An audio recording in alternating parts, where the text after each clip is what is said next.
والنجم إذا هوى ما ضل صاحبكم وما غوى وما ينطق عن الهوى إن هو إلا وحي يوحى.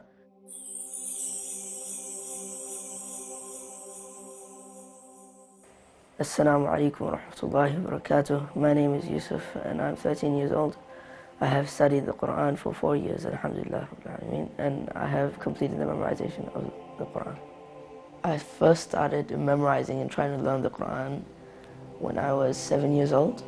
I had no idea how to read or how to even alif ba ta tha. I didn't know anything, and that's when I first met Shaykh al-Karim.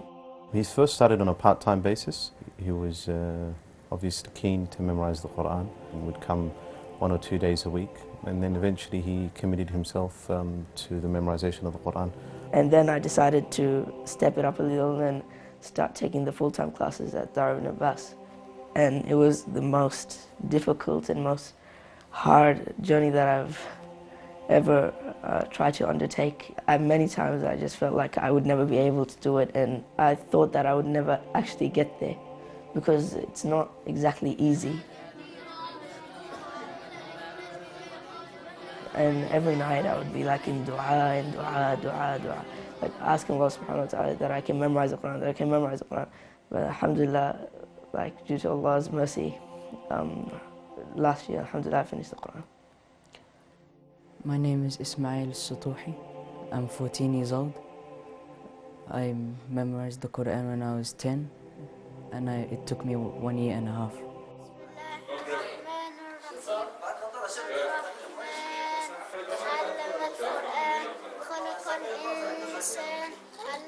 When I first began, I used to not know how to read, and my dad used to read on me, and I used to follow him. We started with Ismail actually when he was 3 years old. Of course, that was Qul Huwa Allahu Ahad, Qul A'udhu Rabbil Falaq, and Al-Fatiha.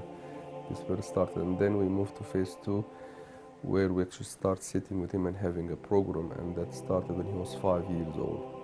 And then what was really made a big difference was the start of the Dar al-Quran. When I started there, I used to do 1 page every day, and I used to be constant. After that, I increased to 1.5. By the end, I used to memorize 6 pages a day, like toward the end. The students that attend Dar al-Quran, they're all very, very hard workers, alhamdulillah, and they attend 5 days a week from 7 a.m. to 3 p.m. And the program itself is very intense, so they're making a lot of sacrifices and that. They say the time is the top of your wealth, so I have to make most use of it, and doing it in Quran, so spend my time on a beneficial thing. I still have friends that I joke with them the right way. Assalamu alaikum wa rahmatullah. My name is Zakaria al-Baba. I'm 15 years old. I've been studying the Quran ever since I was 11, and inshallah very soon I'll be finished. How long have you been coming to the Quran school, Zakaria? The start of this year. How much have you memorized? 7 juz. 7 juz, mashallah. When a person memorizes the Quran, ultimately the first one to benefit from that effort that he puts in is the individual themselves.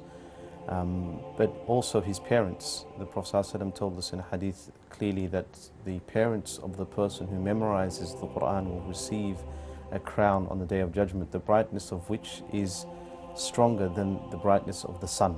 So just thinking how my parents will be rewarded, I'll be thinking like, wow, how would I be rewarded?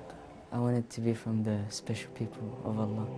So when He calls my name, one of His doors come and I read the Quran to him. But it doesn't end there, because the Prophet ﷺ also said that the best of you are those who memorize the Quran and then go on to teach the Quran. And what do you want to do when you grow up, Yusuf? Become a sheikh. You want to become a sheikh, so you're going to memorize all those books behind you? Yes? Inshallah. Assalamu alaikum. أمن هو قانت آناء الليل ساجدا وقائما يحذر الآخرة ويرجو رحمة ربه قل هل يستوي الذين يعلمون والذين لا يعلمون. The biggest responsibility is not really to memorize the Quran, it's more to act upon it.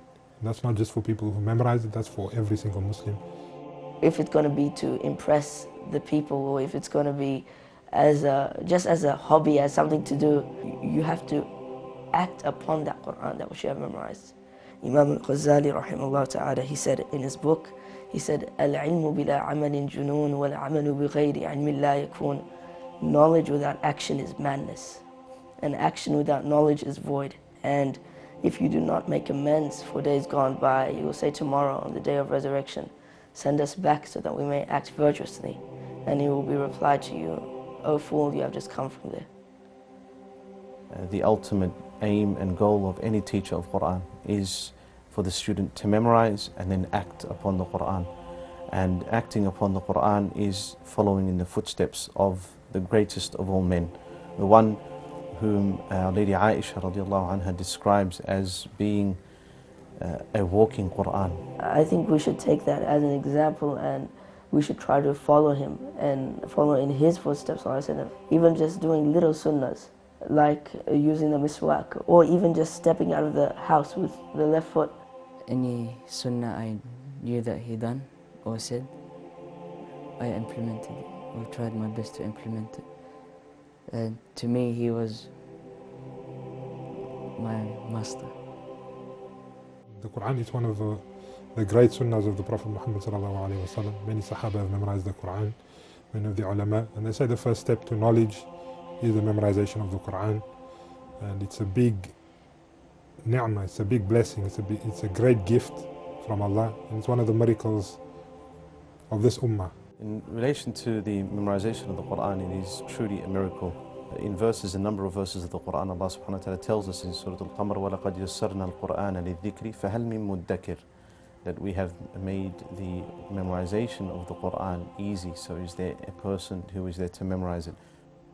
I remember one student was saying to me, after he'd finished memorizing the Quran, he was like lost for words. He didn't know what to say, he didn't know what to do.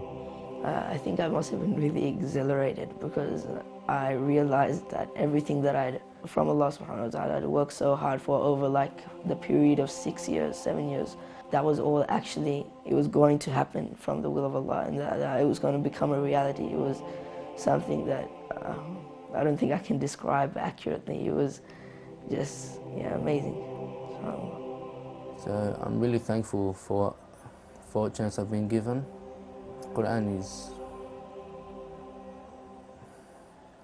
in reality, it's everything.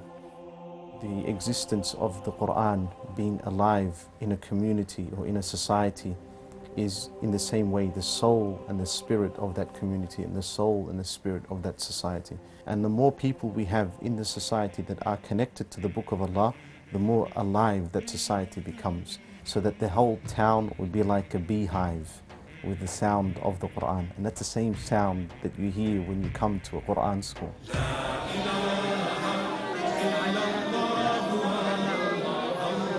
No matter where you go in the world, whether it be in China, whether it be in Africa, whether it be in Asia or in the Middle East, no matter where you go in the world, it is one Quran, it is one Mus'haf. And the students in Australia who memorize the Quran, it is them continuing on with this great, rich and deep tradition of the Muslim Ummah.